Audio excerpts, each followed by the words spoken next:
Pagtinabangay, naghatag kalig-on ng seguridad sa komunidad kung jaoy kalamidad.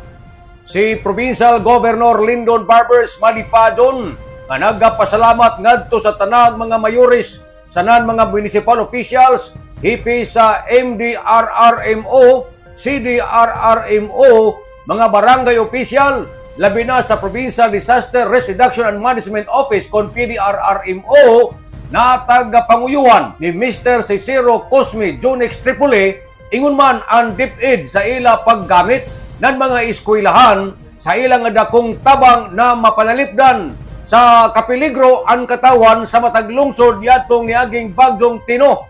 Laong ni Governor Barbers, kung magkaiusa lamang kita kanunay ato gajud maangkon ang safety sa katawan, pinaagi sa paghatod ng mga impormasyon pag-agakay paingon sa lugar na makatago ang mga tao, sanan mahatag usab ng serbisyong medikal sa mga evacuation center kung tagkinahanglan, dakan dili na mapaoy ang mga pasyente maghanap ng tambay.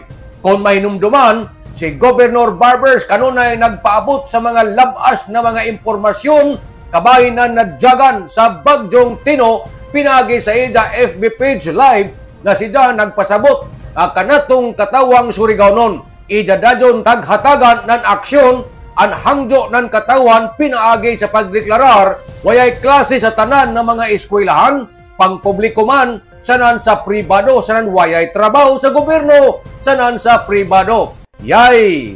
Bugto ang ija taghimo na mga meeting sa mga opisyal ning lalawigan sa Surigao del Norte sa tinguha nga para gajud masiguro na wayay kinabuhi mapagan. Tungod niini, si Governor Barbers nakalaong sa ija kaugalingon na ang pagtinamangay amoy naghatag ng kalig-on ng seguridad sa komunidad kung jaoy kalamidad.